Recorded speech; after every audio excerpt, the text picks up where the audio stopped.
Ofisi ya msajili wa vyama vya siasa ametoa muda wa wiki moja kwa Chama cha Demokrasia na Maendeleo Chadema kiwe kimewasilisha maelekezo kuhusu malalamiko ya mjumbe wa baraza kuu la chama hicho Lemblus Mchome.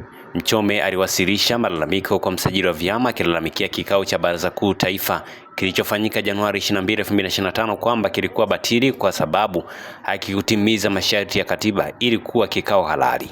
Pia Mchome alidai kikao hicho ndani ya ukumbi waliokuwemo wanachama ambao sio wajumbe wa baadhi ya watu hao walipiga kura kinyume cha matakwa ya katiba ya chama hicho. Kwa mujibu wa barua hiyo iliyosainiwa na naibu msajili wa vyama vya siasa nchini Site Nyahoza, amekitaka Chadema kujibu barua ya Mchome kwa muda usiozidi Machi 31, 2025. Kwa mujibu wa Nyahoza, ili msajili aweze kuchukua hatua stahiki kuhusu malalamiko hayo, lazima majibu ya Chadema yawepo.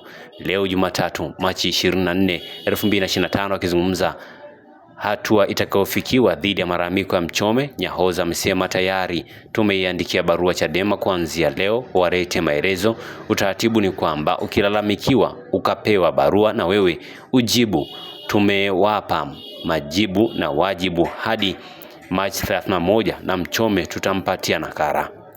Mkurugenzi wa mawasiliano na uenezi wa Chadema Brenda Rupia amethibitisha chama hicho kupokea barua hiyo, akisema watajibu ndani ya muda. Tumepokea barua kutoka msajili na ametupatia muda wa kujibu na tutaijibu kwa wakati.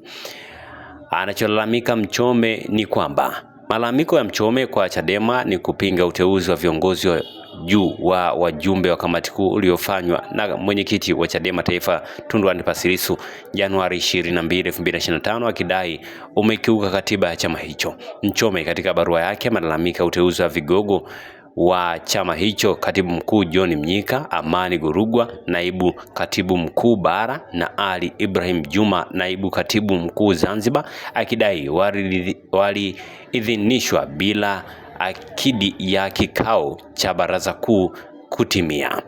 Katika barua ya malalamiko yake, Mchome aliwataja wajumbe wa kamati kuu walioteuliwa na kuidhinishwa na kikao hicho ni Godbless Lema, Rose Mayemba, Salma Kasanzu, Hafidh Ali Sare na Dr. Rugemeleza Shara, aliyedai uteuzi wao ni batili.